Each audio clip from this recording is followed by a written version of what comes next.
Missed an episode of your favorite podcast? Choose from over a decade of content in our archives, not just the latest episode. All free at GCNlive.com.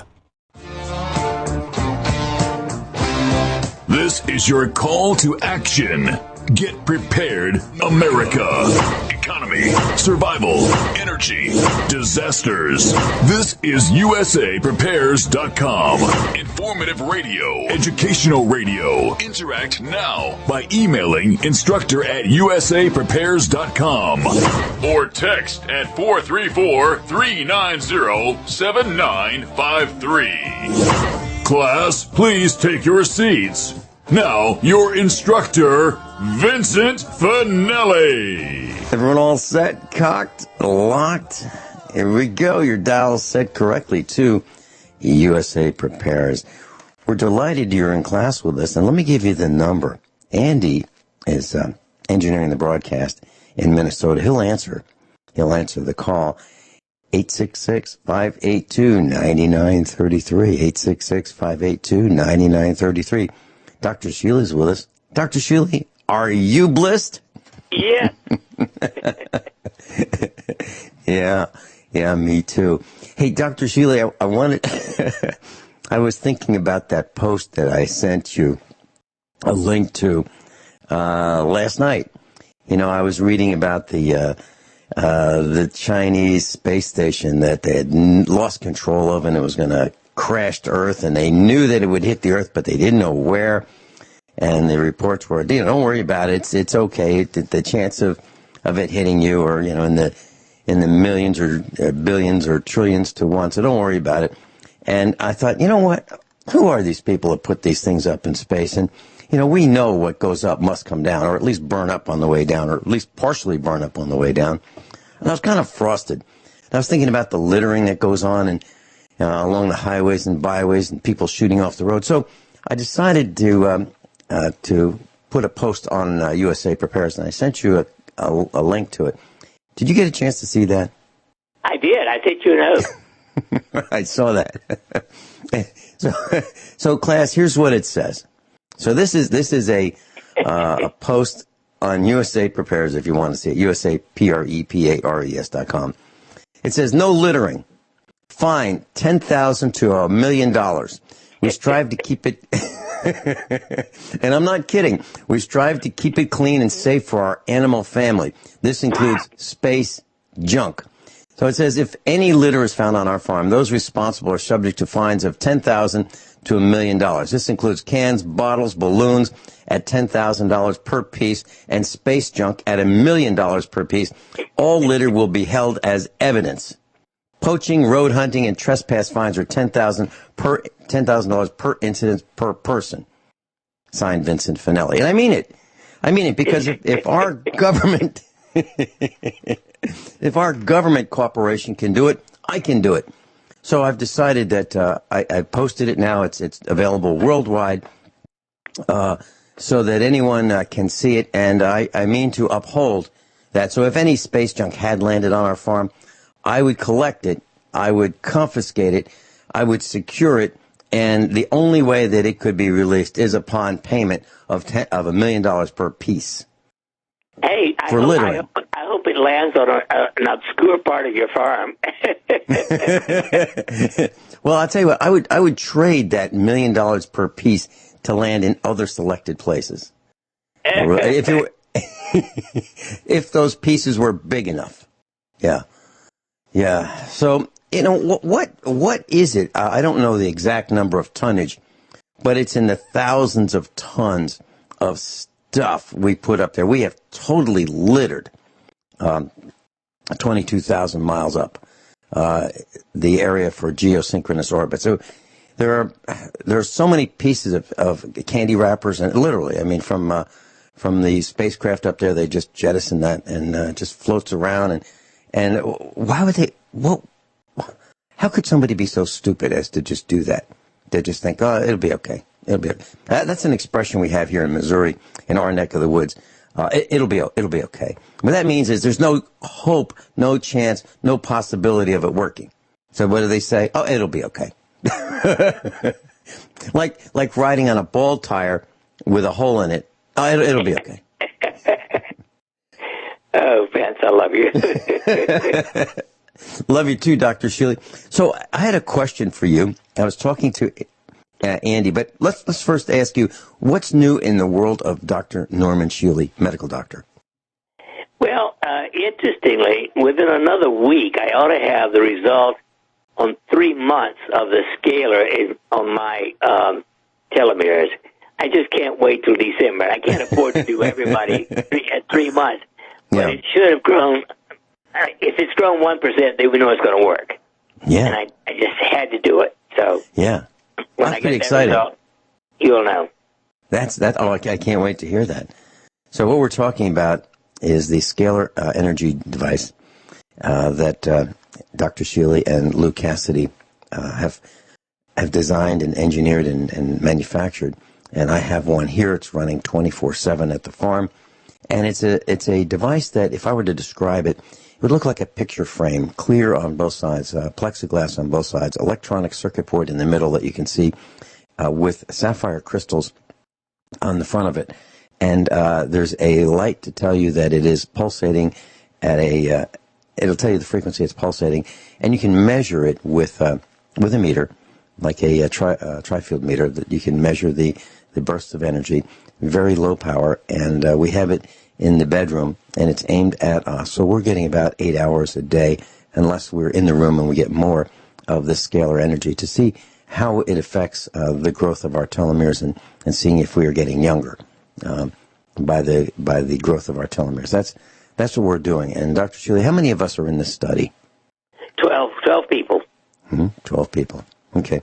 So we'll have the results in 3 months or so, and a partial set of results, and then maybe 9 months after that we'll have the rest of the results for the full year's worth of study. I'm excited about that, Dr. Shealy. Well, another interesting thing is we're several weeks now into our narcotic addiction study with the CAP pimps. And the initial results are absolutely fabulous. These narcotic addicts love their CAP. Now, what we're talking about is a pulsed electromagnetic frequency device with a coil that they're wearing on their head. Is that it? That is correct. And they only have to do it an hour, but they use it several hours because they like it. Have you heard of any other results in terms of energy, clarity of thinking, things like that? All of those things, many, many different good benefits. Have you heard? Yeah. Okay. Have you heard? The most important is craving goes down. How about those who are hard of hearing? Have you found out that their hearing ability has improved? What? I didn't hear you.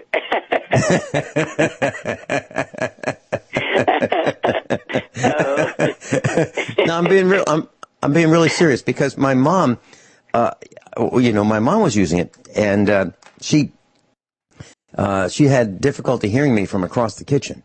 And so she'd been using it, and within a few days, I could talk in a normal voice, looking down, while I'm preparing a meal or something, and she would hear exactly what I was saying. And that was, to me, that was a scientific test that it improved her hearing.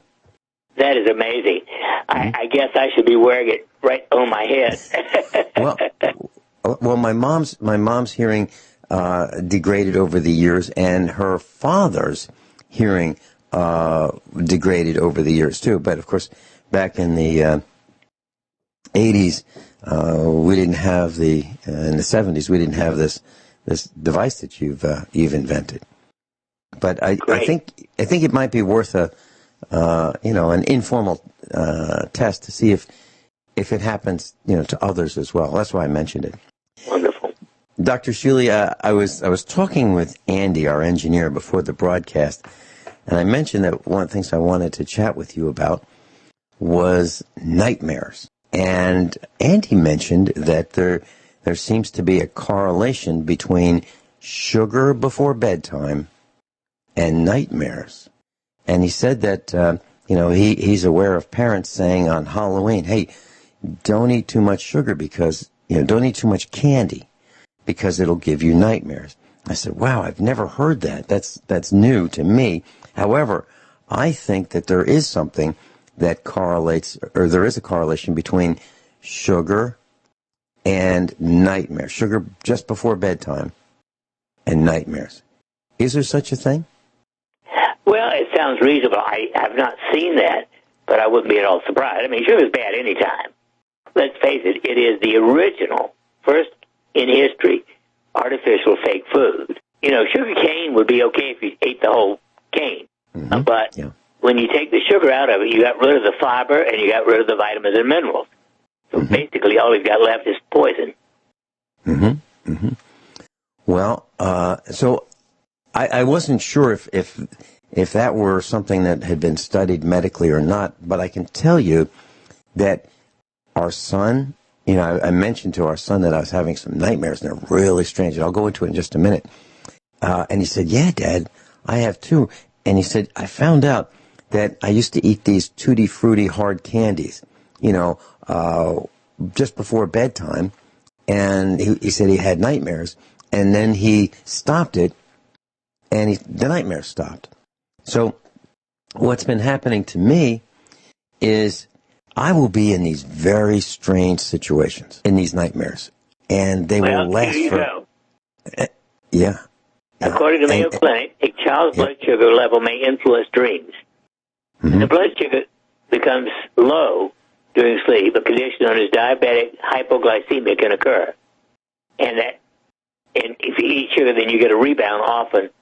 And interestingly, cookies, cakes, all these things can cause, sweet treats of any kind can cause nightmares. Okay. And so here's what happens to me, and they're really, really strange situations that I cannot ever imagine me being in, and situations that it's not like I think about these things. So let me give you an example. So the most recent nightmare I had, and I can't remember all of them, but here was the situation. I was with a friend that I hadn't seen in 4 decades, literally. And this friend and I were in his brand new Firebird, which they haven't made in years. And we're traveling up a bridge, and it was raining, and the water was rising, and the water was 2 feet over the deck of the bridge, and we're climbing this steep bridge. I'll tell you the rest of the story when we come back. It's weird. Dr. Shealy and I will be right back. Class Dr. Norman Shealy is with us, and we're talking about some nightmares that I've had. And these are really terrifying nightmares and strange situations, things that I would just never do. So, for example, this one I was telling Dr. Shealy and the class about, just before we went into the break, is I haven't seen this man in almost 40 years. But I knew him for many, many years prior to that, and we're very, very dear friends. And so I was in his car, just the two of us. He was driving, which is unusual. Normally, if I go somewhere, I take my vehicle for a lot of reasons. One is I know the condition of my vehicle, and I know whether it's going to make it or not. If it's not going to make it, I'm not going to take it. But I like to be in control, okay? And in case something happens, at least I got my vehicle, and I can do whatever I need to do because I have my vehicle, and I'm not at the mercy of others, okay, for example. So we're in this Firebird. Now, which is weird because they stopped making Pontiacs in 2009. That was the last year they made them, almost 10 years ago. So I'm in this brand new Firebird, and we're driving up this bridge, the incline, and the water, it's raining. The water's coming up, rising over the bridge. You know, it's 1 foot, then it's 2 feet of water, and he's still driving. I'm thinking, you really want to do this? Because this is pretty deep, and I don't know any vehicle that I have that would survive this. And he just kept driving, and the water kept getting deeper and deeper, and we kept driving. And that's how, and then I woke up. That was one dream. Next dream, the one just before that, I was with my wife's aunt and uncle. And I've seen this particular uncle once in my life. Now, why I was in an airport with them, I have no idea. But they had the tickets, which makes no sense because if I were flying anywhere with my wife, I would have, our tickets, or I'd have mine, she'd have hers. I wouldn't let other people say, oh, just follow us and we'll have the tickets, okay? So I didn't have the tickets. Next thing I know, I'm in the airport having lunch with Jimmy Stewart. Now, I think Jimmy Stewart was a nice actor. Would I have lunch with him? Is it ever possible that I have lunch with him? No, it's not possible. And, even when Michelle Obama came to Springfield, Missouri, and I could have been with Michelle Obama. I didn't do it. It wasn't something that interested me. So here I am at an airport where I'm never going to fly. I haven't flown in years and years and years. So why would I be in an airport? Why would I be with an uncle I've only seen once? Why would I let him have the tickets? Why would I be with Jimmy Stewart? How does this happen that I'm dreaming these things that just have zero possibility of occurring? And the fear that I had in this particular dream was, I got to get the tickets because we got to go, and I don't have the tickets, and I don't know where this aunt and uncle are, and that's how that dream ended. So these are weird situations. It's not like I'm afraid of something and I'm thinking about it, for real, and then I dream about it. These are situations that would never, ever occur. And somehow they turn into these terrifying nightmares. Do you have any thoughts on what this might be, Dr. Shealy? Well, do you have a record of what kind of sweets you ate before bedtime? I try not to eat sweets at all. So you had these without sweets? Yes. Okay. So now I have never understood dreams, to be quite honest. There are people who claim that they all have meaning. To me, I think most of the time it's the mind on a lark. Mm-hmm. Okay. Mm-hmm. It has nothing more interesting to tell you. Okay. Well, that's kind of fascinating.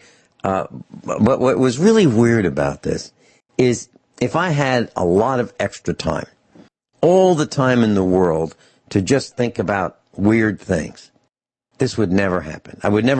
These things would never come to my mind. If I had an infinite amount of time, I would not be thinking about these things because there's no reason to. So that's the strange part about these nightmares. So I just wanted to share that with you and see what your thoughts were. But it's really, really strange. One of the things that I wanted to chat with you about, I think that might help some of our seniors, and we'll have to do the balance of this on the other side of the break, is medications. Let's say they're on medications. And let's say the husband and wife who are in their 80s, for example, go to the doctors, and the doctor says, okay, you need to take this, this, and this, and then they get it confused, and they double and triple take their medication. I'll explain a little bit more about this when we come back. Dr. Norman Shealy is with us. So, Dr. Shealy, I was talking with this young lady, and her parents were probably in their 80s. And she was telling me that her mother was slowing down, and it's really getting strange.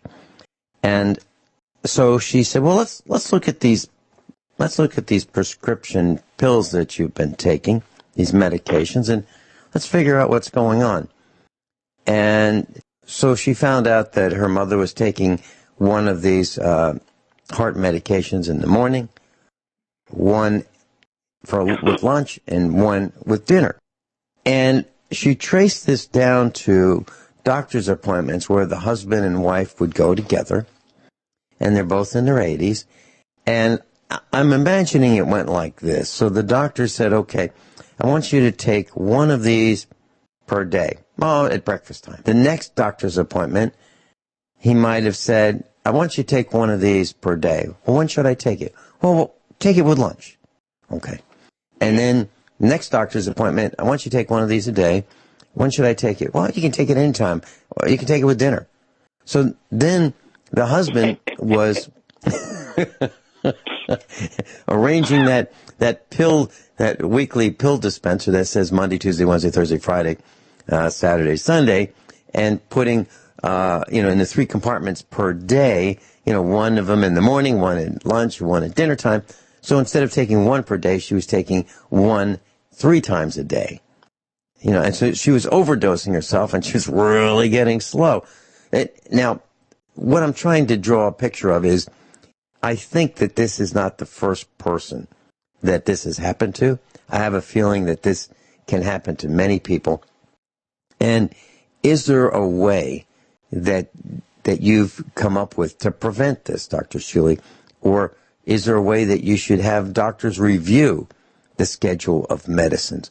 Or what can be done to make sure that our seniors, and actually anyone, children, seniors, adults, do not accidentally get overdosed? Theoretically, I always write how many times to take a day or what time to take it on the prescription. So it should be on the bottle. Yes, I agree. I would never go by a verbal thing on a prescription drug. It really should be listed on the bottle. Mm-hmm. Yeah, no, I agree with that, and they typically are. But what I'm saying is, I think that there was a disconnect between what the bottle says, the pill vial, right, the discussion in the doctor's office, and the implementation of let's take them at this frequency. Oh, I'm sure that kind of thing can happen. And remember, there's a minimum of over 100,000 deaths a year in hospital from drugs. Mm-hmm. And if you add that to the deaths from drugs outside the hospital, that alone is probably over 200,000 people a year killed by drugs. I've seen it once, where one of our children was overdosed with fentanyl, and he coded right in front of me. I told the nurse not to do it. She did it, and she overdosed him, and he went code blue. And I yelled for a doctor to come in, and they used Narcan to reverse it. It absolutely happened right in front of me. Wow. And oh yeah. And he was blue, and it was very, very serious. And so the hospital reacted after all that. There happened to be a Navy surgeon who happened to be walking by on that floor, and he heard me, and he ran in, and he believed me, and the nurse denied she did it, and he looked at me, and he believed me, and he Narcaned him and brought him back to life. So I was there when one of those happened, and here's what the hospital does. First thing they do is they bring in this team of people called they're in the crisis minimization department. What is it called? Risk something. Risk I think assessment. Sounds like the death squad to me. Oh, it is. It is. Absolutely. And these are the people that say, oh, how bad is this going to be, and how can we protect ourselves from the next lawsuit that's going to happen within seconds? Risk assessment, I think it's called. And so I met with those people, and they decided that they wanted me out of the hospital. And I said, oh, that's never going to happen. After what you guys did, I'm not leaving our son's side. I'm not leaving his side. There's no way. You can call the police. You can do whatever you want. But, if you call the police, the next thing I'm going to do is I'm going to call the news, the television station, and we'll all be here. And they decided that they were going to let me.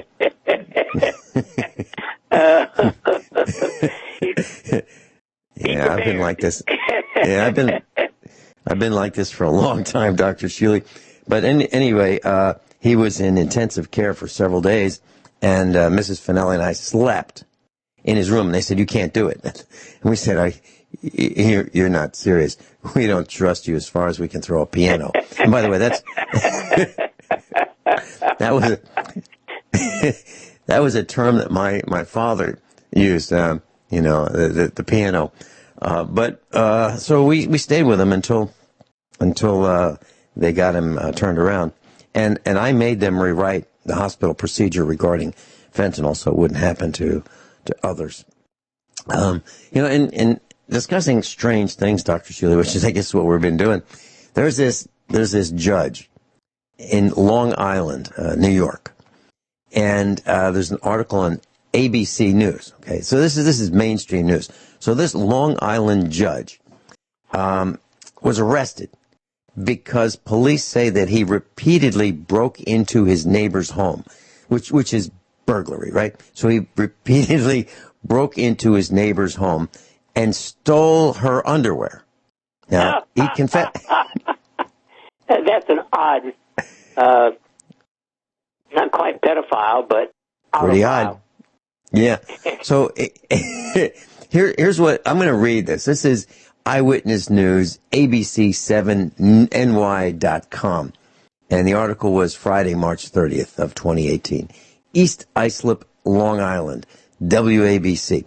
A Long Island judge who police say repeatedly broke into his neighbor's home to steal her underwear has confessed to snatching panties on multiple occasions, even though he pleaded not guilty.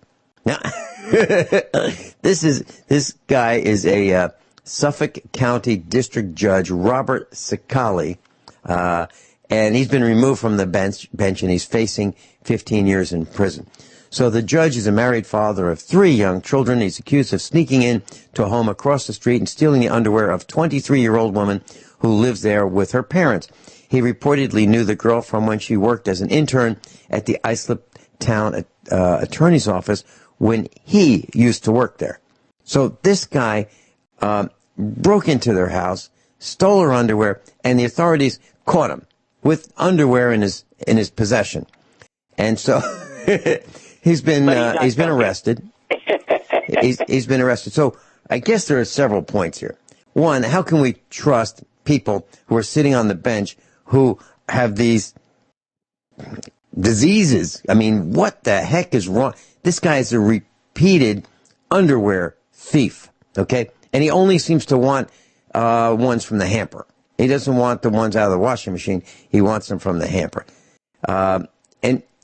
And you've got to ask yourself, if someone does this and he's in, we'll call it law enforcement, okay? He's in the enforcing of the law. He's the guy that makes the decisions, who goes free, who pays fines, who goes to prison, who goes to jail, who wears ankle bracelets, who's guilty. I mean, that's what this guy is in the business of doing. Okay. Well, what do you expect? If it's a government appointed, let's face it. Yeah. If the government did it, it's crooked, evil, bad. I don't know. Do you know anything which really says the government is good? Can you name one thing which you really like the government for? You want the long answer or the short answer? They're both the same. No, I don't. I don't know a single thing. Really, I don't know a single thing that the government does that is honest, above board, enforced fairly, is of benefit to everyone. I can't think of anything the government does right. And as a matter of fact, let me make a quick announcement. So, class, I got a call. I happened to be on Bill Deagle's broadcast talking about preparedness, and we got a call from a guy who wanted to know. I was talking about motor oil and how there's a scandal involving motor oil that I've uncovered. And a caller called in and asked me about taxes. Way off topic. So anyway, I'm sorry. He called me on our broadcast because he heard me talking about motor oil on Bill Deagle's broadcast. So if you have a question about taxes between, now and April 15th, if you think that I might have an answer, I'd be glad to share my opinions with you. However, remember that I am not a tax advisor. I am not a certified in anything regarding taxes. I'm just some guy who has gone through the University of Hard Knocks in terms of taxes. I've been doing ours for decades, and I'm familiar with what it's like to be audited. I'm familiar with how the IRS behaves, and I'm familiar with Publication 17 and how I use their rules to my best advantage. So if you've got a question starting tomorrow regarding taxes and you think I might be able to help you, or if you'd like my opinion on what I would do in certain situations, I'll be glad to tell you. But bear in mind, I'm not giving you advice. I'm just going to tell you what I would do if I were in a certain situation. And you can tell me what those situations might be. But bear in mind, if you get audited, be prepared for the audit. And don't blame me. Because if you're willing to push it to the limits, as I am, and I'm willing to be audited, you've got to understand that there's some risks in doing what I do. And I'm perfectly willing to assume the risks of of paying the minimum amount legally that I can pay. Because I think those buzzards will steal anything that they can from all of us. And I'm not willing to let them do it to me, nor my family. So there is that little announcement if you want to call in starting tomorrow between then and April 15th to talk about taxes. Dr. Shealy and I'll be right back. We're talking about the underwear thief who happened to be a judge. So, class, Suffolk County District Judge Robert Shealy has been removed from the bench, but he has pled not guilty, but he was arrested on burglary charges, and he entered the home of the parents of a 23-year-old, and he absconded with her underwear from a hamper, and he wrote a confession. He says he's not guilty. He pled not guilty, but he wrote a confession and an apology. This guy's nuts.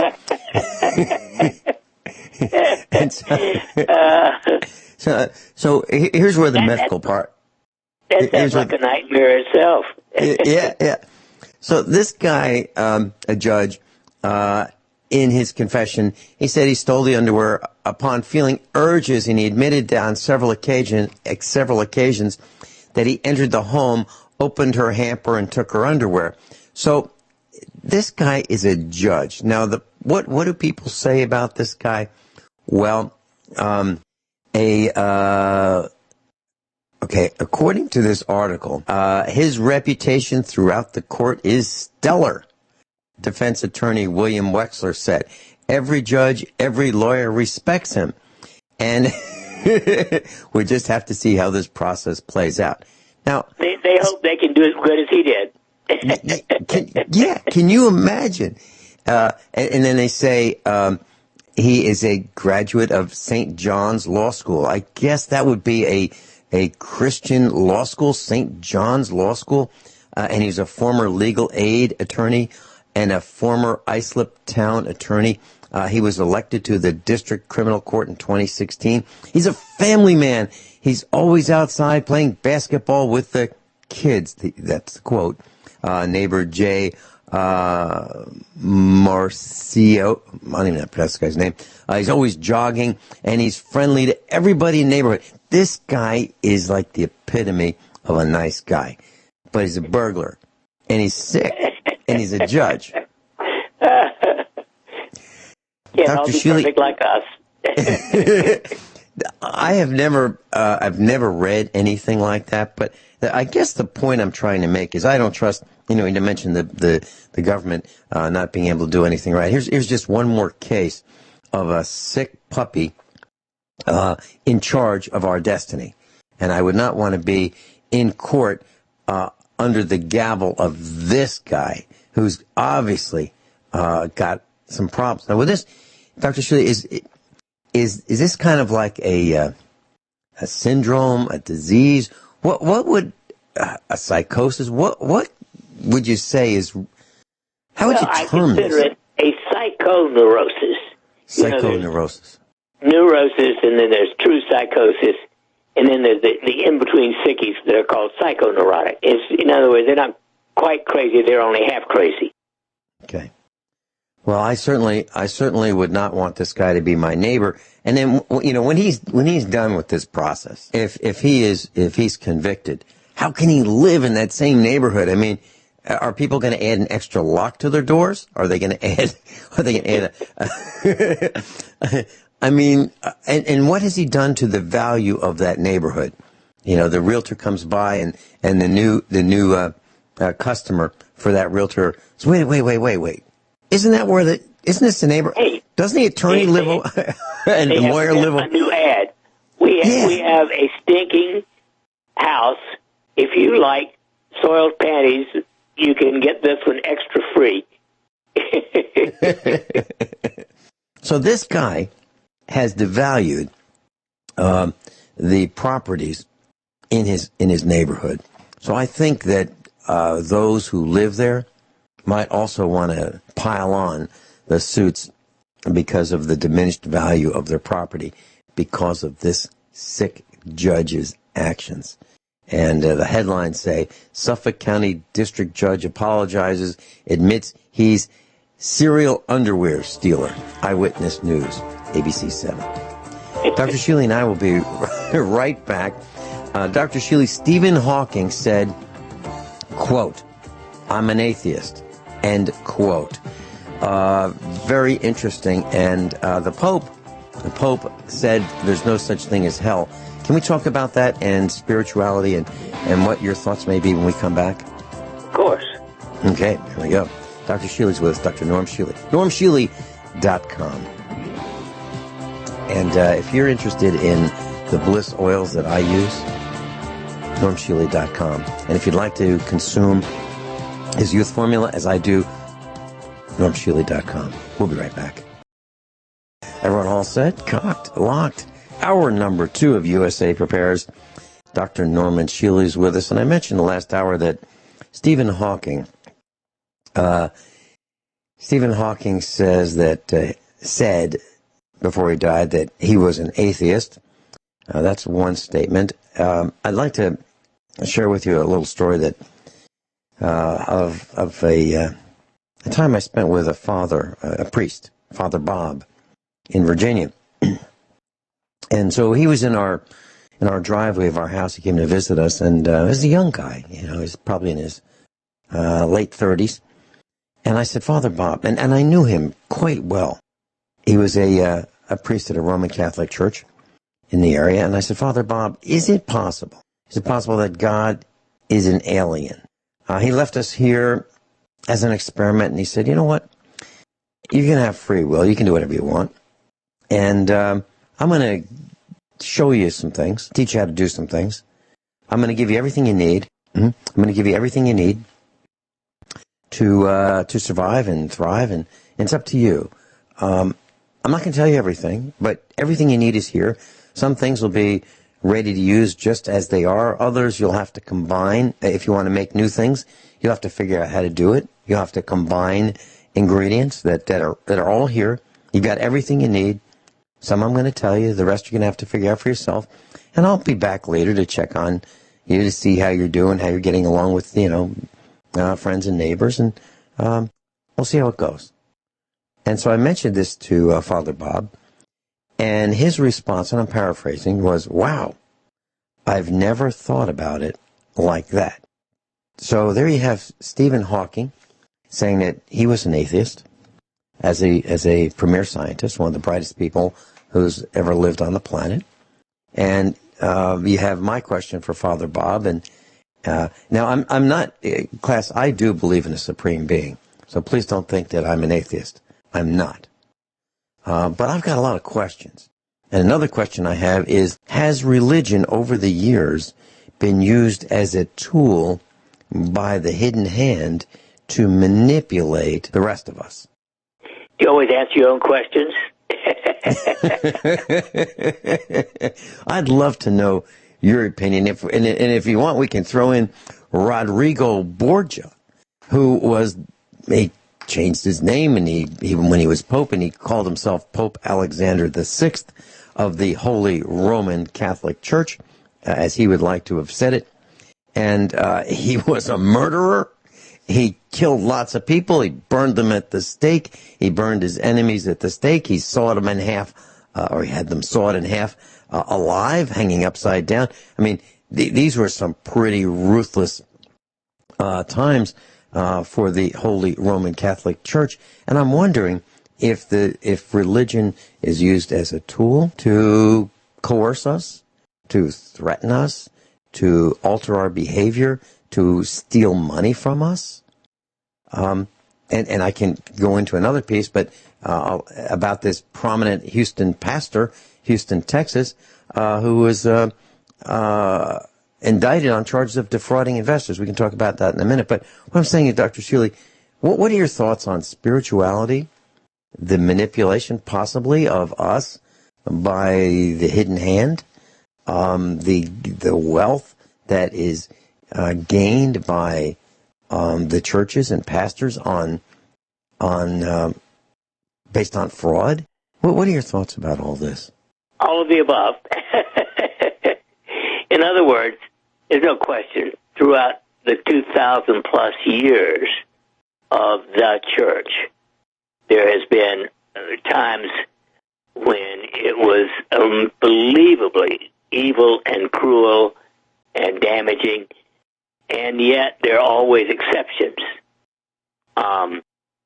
My favorite, of course, of all time favorite is St. Francis of Assisi, who was never a pope and never had any great power, but in my opinion is one of the great, great religious, spiritual leaders of all time. And I have no doubt that there is some phenomenal power created the universe. And one of the interesting things about it to me, and we may have discussed this earlier, but theoretically, according to physicists, all empty space is filled with scalar energy, 100% of space.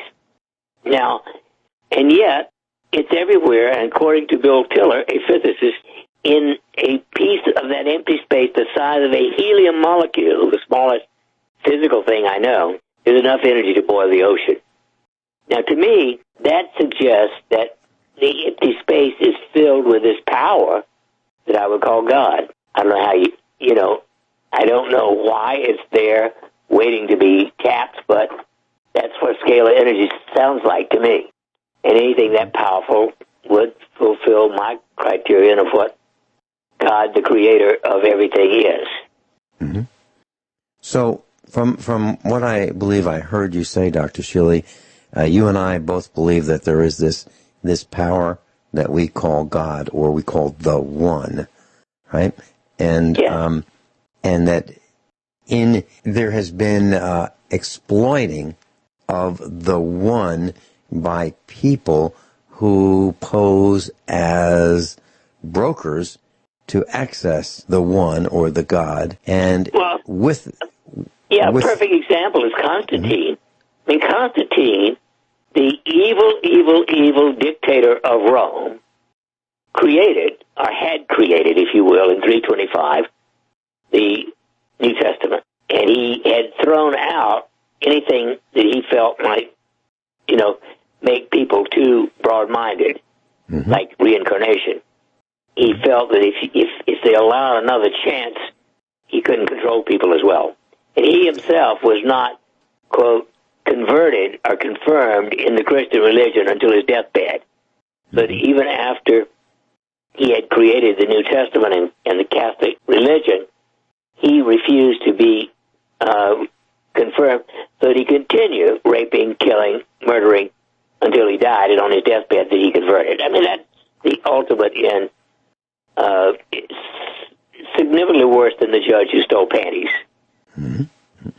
Well, there was a pastor in Houston of a mega church, and he's a guy who has counseled presidents, top executives, and he was charged just last week with selling investors more than $1 million in worthless Chinese bonds and using the proceeds to pay for his house. His name is Kirby John Caldwell, a 64-year-old pastor, senior pastor at the Windsor Village United Methodist Church in Houston, Texas.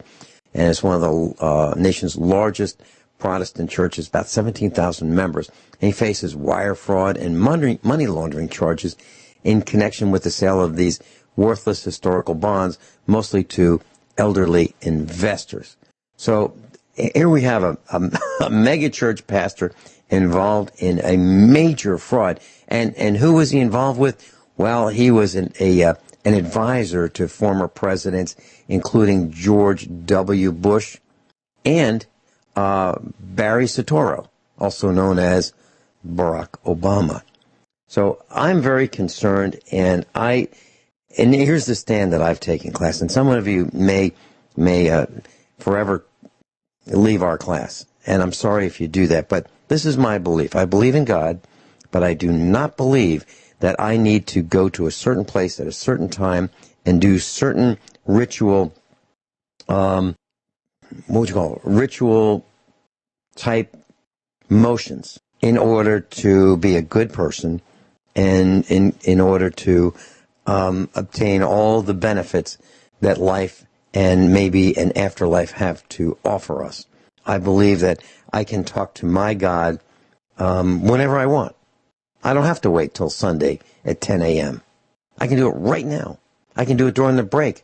I can do it while I'm on the tractor. I can do it while I'm on the scaffold. I can do it while I'm painting. I can do it while I'm hammering, sawing, nailing, whatever it is I'm doing. I can talk to my God without a broker right then and there. And I don't have to pay anybody to intercede for me. I don't.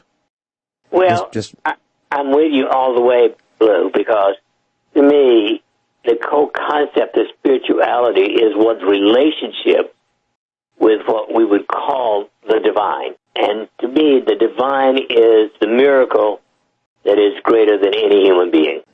And I believe Pope Alexander VI, Rodrigo Borgia, said, or is thought to have said, the road to heaven is not free. Yeah, I think it is. I think it is free. Kyle in Montana, welcome. You're on with Dr. Norm Shealy and me. Yeah, good morning. I hate to bring you back here just a little bit. This is a good discussion, but one thing I will throw out on when they made the New Testament, if you study that, the scholars that actually put that together, put the New Testament together, actually what they did was affirm the books that the church already was the only ones they were using. It was more of a confirmational thing rather than, and they did throw out some books, but it was because those were already being seen as not true anyway. So the church in itself, the house churches and stuff that were passing around different things, these different books that were circulating, were actually just being, they just collated them, so to speak, and made a council out of it. But what my question was, Dr. Shealy, is completely different. I want to go back, if I could, real quick, to the blood sugar issue. I can do that after the break. I'll wait. Yeah, Kyle's with us, USA Preparedness Instructor in Montana. Kyle, a really bright guy who's shared a lot with me about electricity, mechanics, auto mechanics, and he's been on the air with us several times, and I look forward to the discussion right after this break. We'll be right back. Dr. Norman Shealy's with us. Class, normshealy.com is the website. If you'd like to peruse it, if you'd like to purchase some of the same things that I buy, normshealy.com, normshealy.com. And so, Kyle, you were talking about sugar, and you had a question for Dr. Shealy. Yes. So about 4 or 5 years ago, I had an A1C done on myself, and it was quite low. They were extremely pleased, and I've never really had any issues with that. But my wife has had a little bit of an issue with it. So she had one of the little meters, and so I decided her and I both have been on this diet because we want to reset our body, and it's called the whole food 30 diet, something like that. Anyway, it basically cuts out all sugar other than fruit, which is not a lot of that even. Okay, all sugar, all wheat, all dairy, which is what you suggested a long time ago, so I thought it sounded like a real bang-up deal. So I decided to do it with her, and we both have been on it a couple of weeks. I'm feeling a lot better, but I decided about 4 days ago to check my blood sugars. And it was 104, and then I checked it the next day, and it was like 114, and then I checked it the next day, and it was like 105. And I'm curious, that seems a little high. My daughter, who is an RN, said that some meters do read a little high, that you have to be careful of them, but I'm curious about what you think of those numbers in particular. Well, in general, a hemoglobin A1C is the only accurate test. It gives you essentially your average blood sugar over a 3-month period.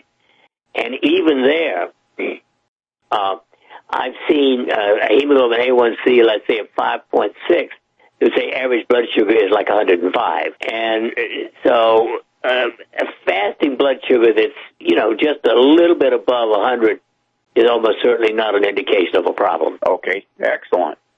Yeah, that's excellent. And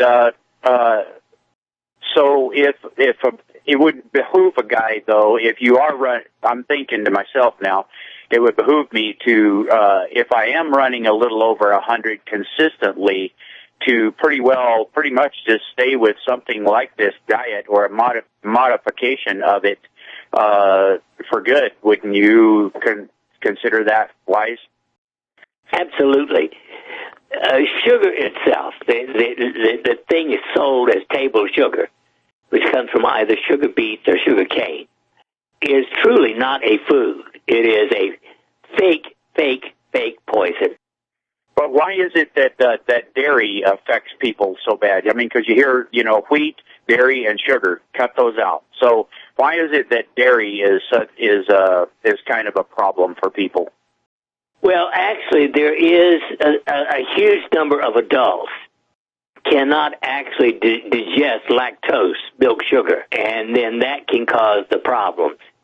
Now, if you can, digest lactose, as I can, then dairy is never a problem. But okay. And is there an easy way to find that out? Well, there are blood tests that can tell you, but the easiest way is probably to drink a glass of milk and find out whether it causes nausea or constipation or diarrhea or cramping. Okay. All right. Excellent. All right. Well, thank you, gentlemen, and great, as always, Vince.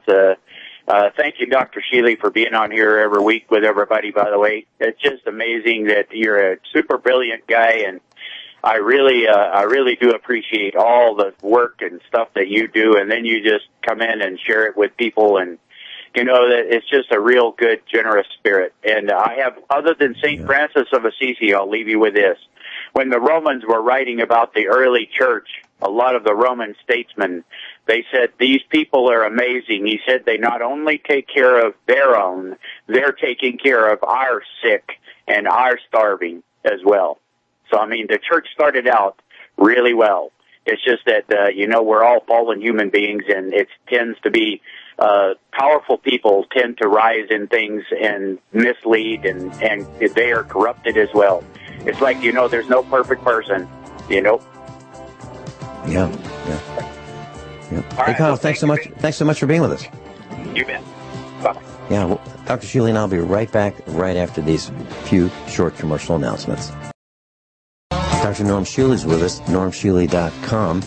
And if you'd like to go to the website and get the same newsletters that I get, just go to normshealy.com, NORMSHEALY.com. Dr. Shealy, I was reading an article about how antibiotics can increase a woman's risk of death from all causes by 27%. Long-term antibiotics can increase a woman's risk of death from all causes by 27%.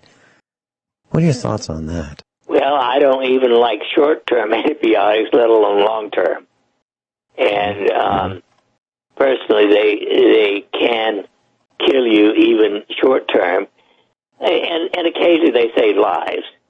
But unfortunately, they disrupt the most important physiology in your body, the entire intestinal tract, and often leave it clobbered for weeks, months, or years, even after a single week or 10 days of antibiotic therapy. I know a middle-aged gal who got Lyme's disease, and in order to stop the problem of her Lyme's disease, it was very serious. She would forget where she was going. She would forget how to operate her car. She'd be able to get in, behind the wheel, go to the store, but forget how to operate her car to get home, forget where she lived. And this is a bright gal, so it wasn't like there was something wrong with her to begin with. This happened right after contracting Lyme's disease. And she would fall down, and yet she'd be standing up, and boom, she'd fall down. I mean, it's a real serious problem. So her medical doctor put her on antibiotics, actually a drip of antibiotics, and it went on for months.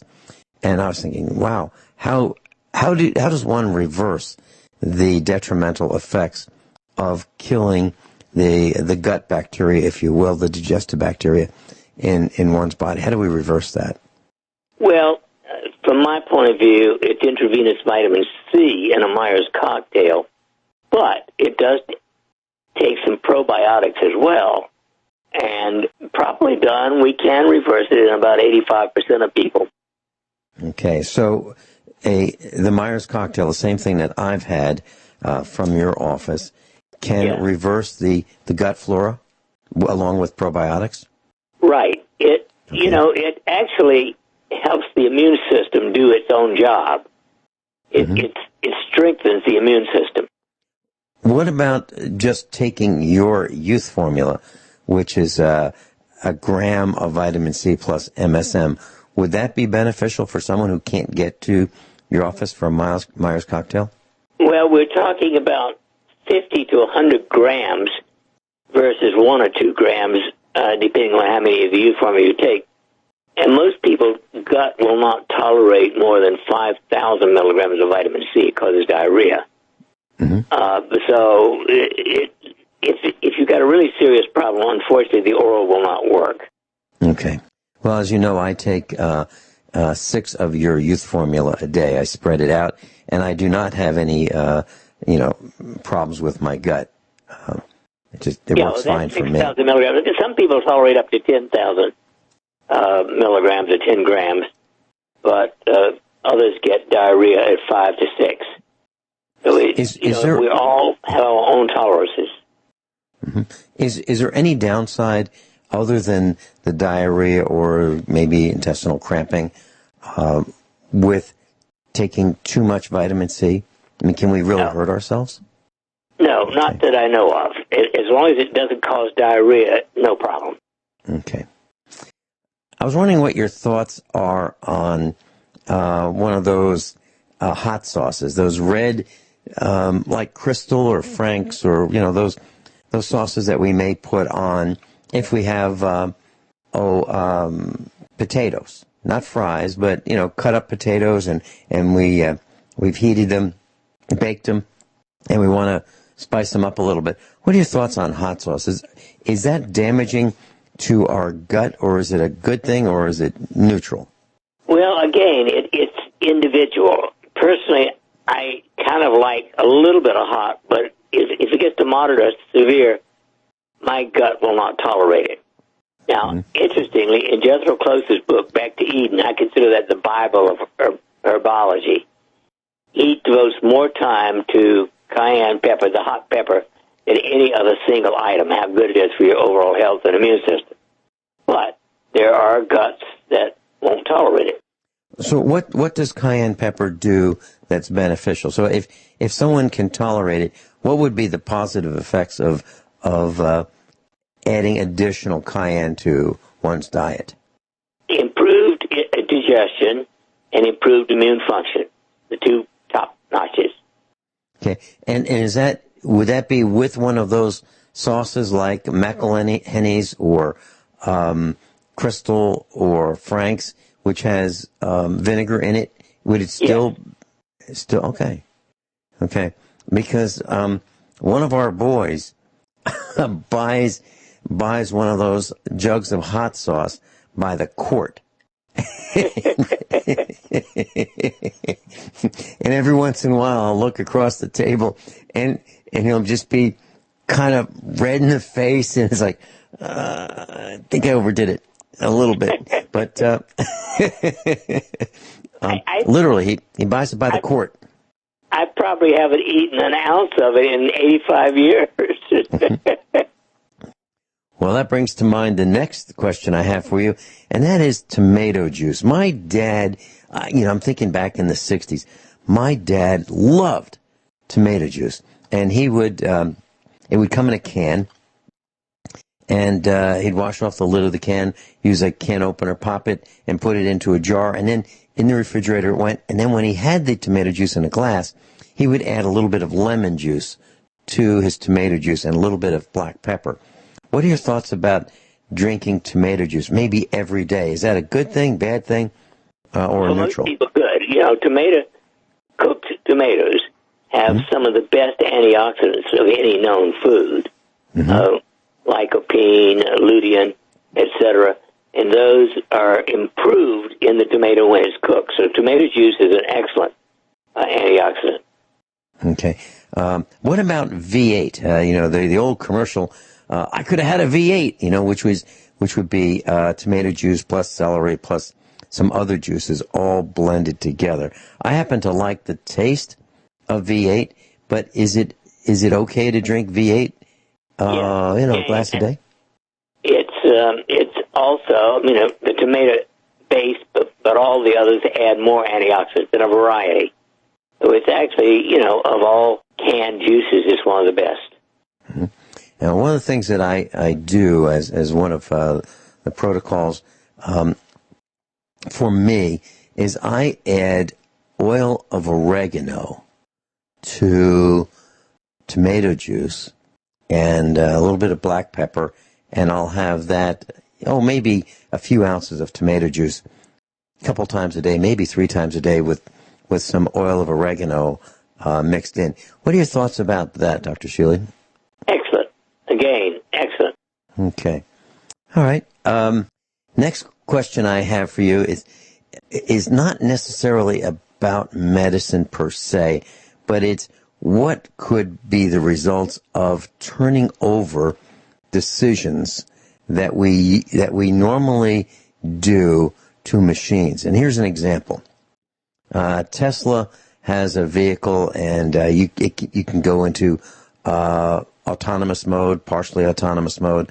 Uber, the ride-sharing service, you can get behind the wheel of a cab, and there'll be somebody sitting there, but not really driving. They can put it in autonomous mode, which means that the vehicle makes all the decisions. And so we have had these vehicles crash. We've had deaths as a result of these vehicles running over people and killing them, or crashing into other vehicles, or crashing into concrete barriers because the vehicle didn't know it was there. I'm concerned about turning over decisions that we make on a regular basis to machines. Now, it includes autonomous vehicles. It includes using a calculator. It includes using spell checking. What I mean is, heck, why drive the vehicle when we can sit behind the wheel? It can steer itself. It can look left, right, forward, backward. It can turn the signals on. It can do everything for us.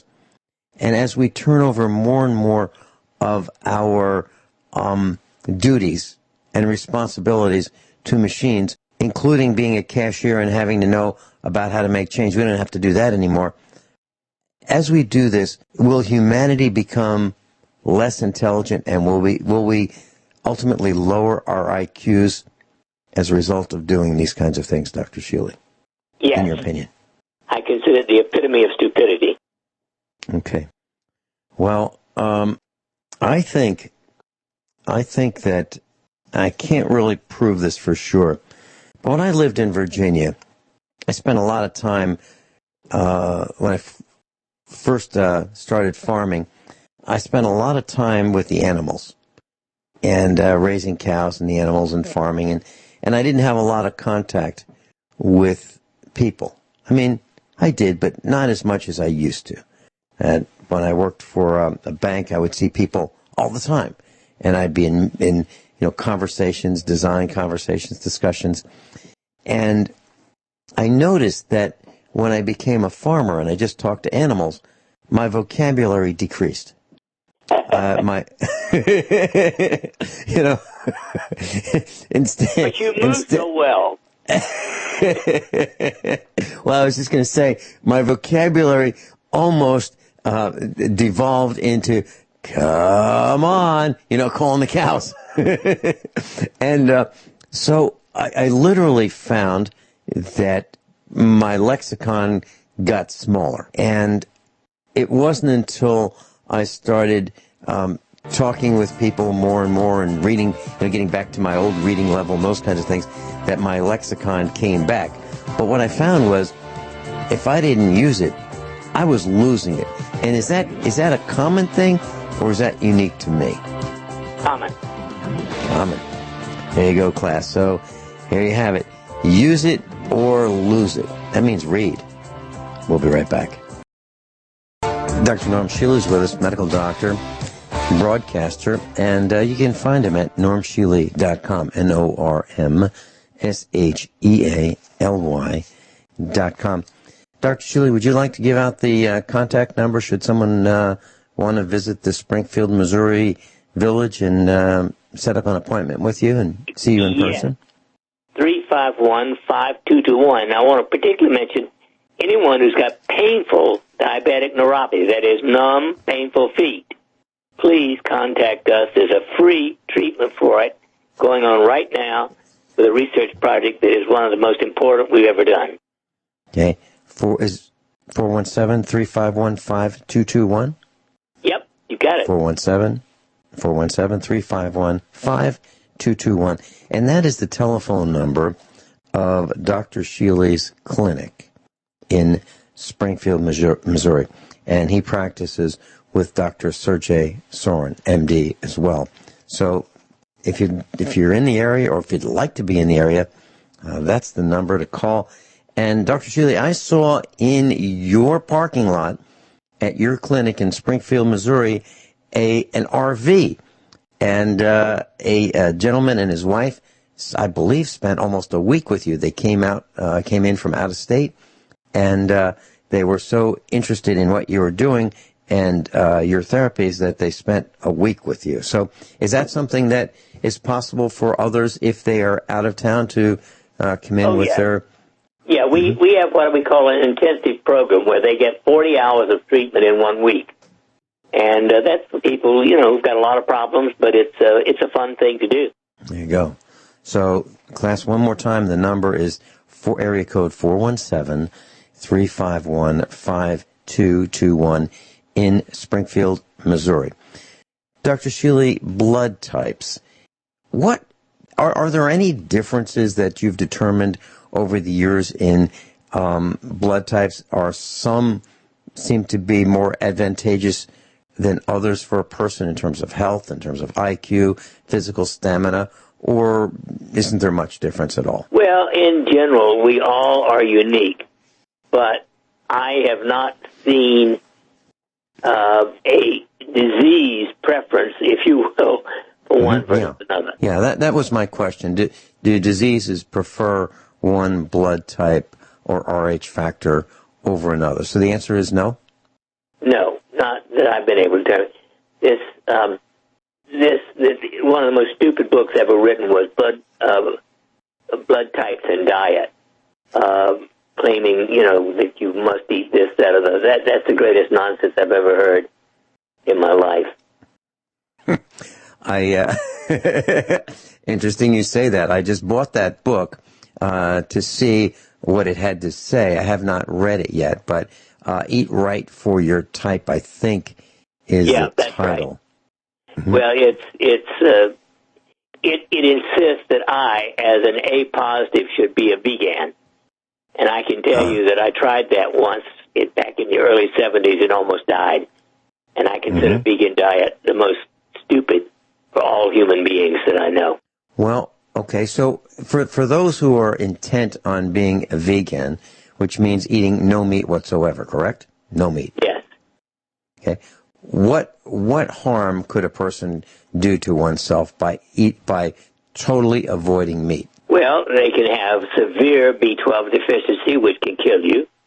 They can have severe defects in the protein. There's no taurine in any plant material. Mm-hmm. Okay. What if a couple were considering having a child, and they said, you know what, let's get ready for this. So for the year before conception, what we'll do is we'll just be vegan. Would there be any risks in doing that, in addition to what you've mentioned? Yes. Miscarriage, among others. Okay, class. So Dr. Shealy is giving some medical advice that includes do not be a vegan. Have enough meat so that you don't have a vitamin B12 deficiency, because plants cannot make vitamin B12. Is that right? That is correct. Or taurine. Or taurine. There you go. So if you'd like to contact Dr. Shealy, 417-351-5221. That's in Springfield, Missouri. Dr. Shealy, thank you so much for spending your time with us this week. See you next Monday.